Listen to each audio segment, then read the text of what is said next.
Somali journalist was killed by gunmen in Mogadishu Sunday.Mohamed Ibrahim, who worked for the Somali National Television and Radio Mogadishu, was killed by unknown assailants as he returned home after work.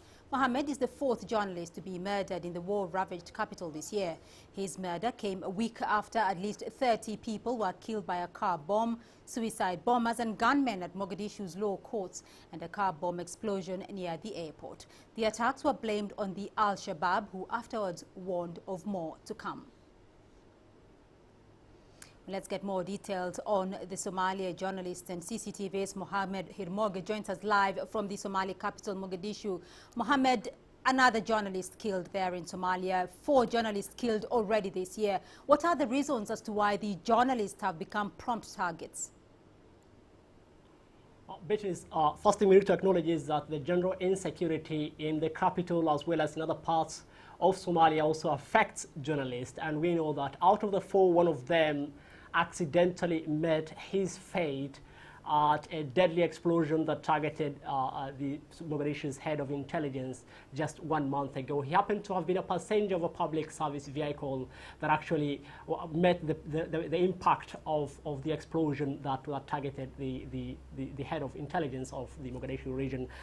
The second thing is there are targeted killings by the Al-Shabaab or by any other assailants, and we know that all the government media employees are targets of the Al-Shabaab in as much the same way as the government soldier is a target of the Al-Shabaab, because the Al-Shabaab say they won't spare any person who serves in this administration, and therefore that gives another target, another reason to target the media or the government media, that is Radio Mogadishu as well as the Somali National Television.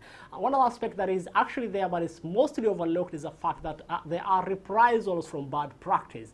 We know the media here is generally imbalanced, and they can make someone credible and make a credible person less reputable, and when the latter happens they are prone to reprisal attacks. Therefore a number of reasons here, but then again investigations show just too little or just don't take place at all, Beatrice. All right, Mohammed, the government, though, has offered a reward for any information leading to the arrest of those targeting journalists.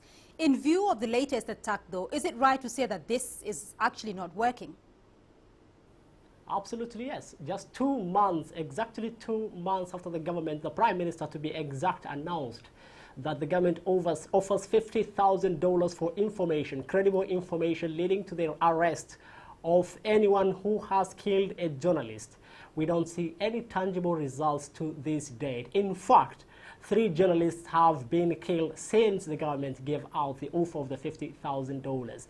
But then again, every time the government promises there will be speedy investigations, they'll bring to book the perpetrators of violence against journalists. And even today, a press release from the Prime Minister's office alluded to the fact that the Prime Minister actually gave orders to the security agencies to make sure that they stop at nothing to ensure that they find the killers of Mohamed Ibrahim, the latest victim of journalist attacks in Mogadishu, Beatrice. All right, Mohammed Rageh joining us there from the Somali capital, Mogadishu.